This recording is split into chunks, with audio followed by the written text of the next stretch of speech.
For decades, there's been this one big assumption in the business world, right? That being sustainable, well, it's a nice thing to do, for sure.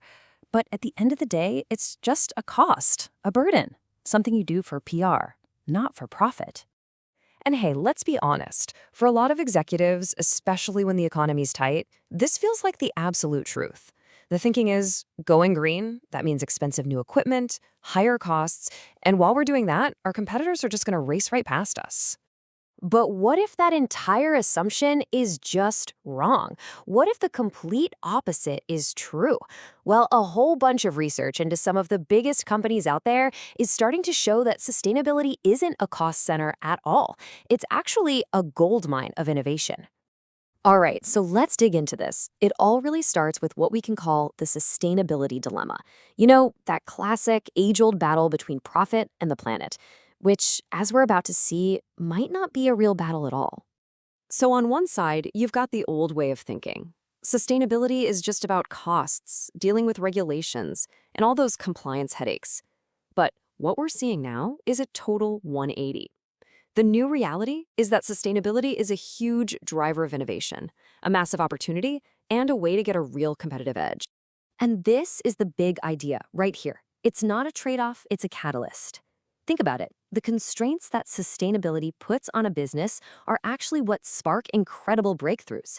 It forces companies to completely rethink everything they do from the ground up.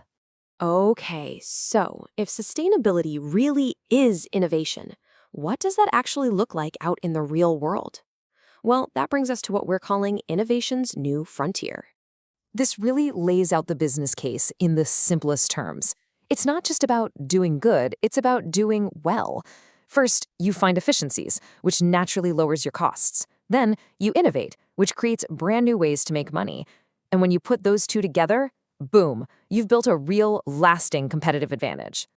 But look, companies don't just wake up one day and become sustainable innovators. It's not like flipping a switch. The research shows there's a pretty clear journey they go on, a kind of 5-stage roadmap that takes them from just reacting to problems to totally revolutionizing their industry. So here they are, the 5 stages we're going to walk through. As you can see, it starts with something as simple as dealing with regulations, but it evolves all the way to completely reshaping entire industries. Let's break them down one by one. So, stage 1, the journey almost always kicks off with some kind of regulation. And the typical reaction from a company? Fight it. Delay it. Do the absolute bare minimum, right? But the smart companies, they see it differently. They see compliance as a spark for innovation. Take HP, for example.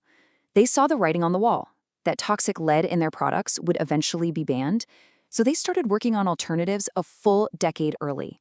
That put them way, way ahead of the competition. And here's the payoff, which is just incredible. When Europe brought in new recycling rules, HP didn't just sigh and comply. Nope. They got proactive. They teamed up with Sony, Braun, and Electrolux and created their own super efficient recycling platform. And the result? They saved over $100 million in just 4 years. That's just amazing. Okay, so once a company gets the hang of compliance, they naturally start looking bigger. And that brings us to stage 2, making the entire value chain sustainable. They have this aha moment where they realize a huge chunk of their environmental footprint isn't even in their own factories. It's with their suppliers. So they start working together with them to find savings and efficiencies all the way down the line. Cisco is a perfect example of this. Get this, they used to spend about $8 million a year just to scrap equipment that customers returned. Then somebody asked a game-changing question. What if all this waste is actually a resource? So they created a team to find ways to reuse that equipment internally. And that one simple shift, it turned an $8 million cost into a $100 million profit center in a single year. All right, at stage 3, there's a really big mindset shift. We go from being reactive to being proactive. Now companies start designing products where sustainability is a core feature from day one, not just some add-on. A classic case is Procter & Gamble. They did this deep dive and were shocked to find that most of the energy used with their detergents was just from people heating water to do their laundry. That one insight directly led to the invention of Tide cold water. And the impact this can have on the market is just huge.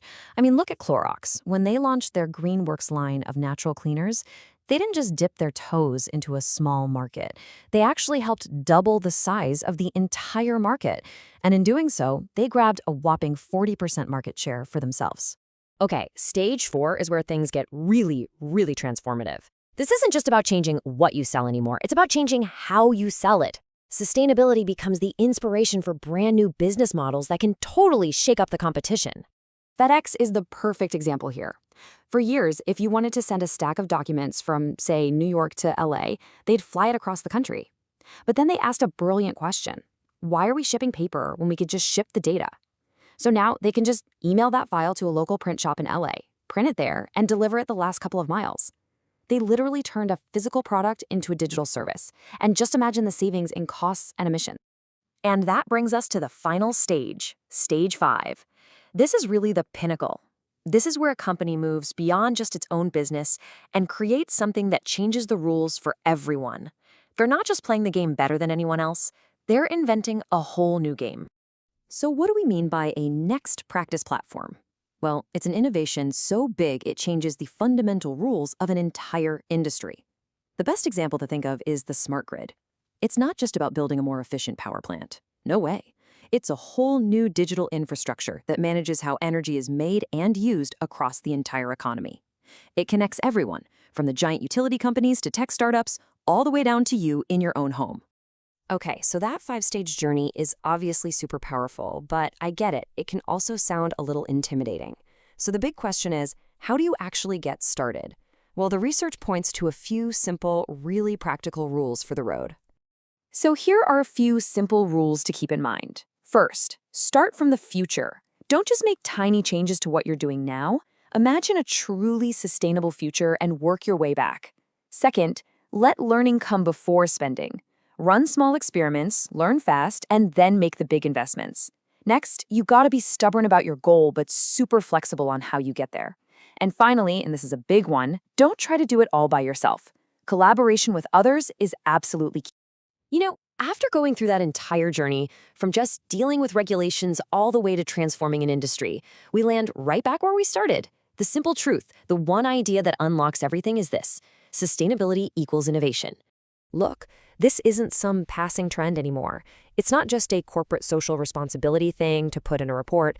This is the new landscape of competition. The future is going to be sustainable. There's just no doubt about it. So the only real question left is, where is your company going to be?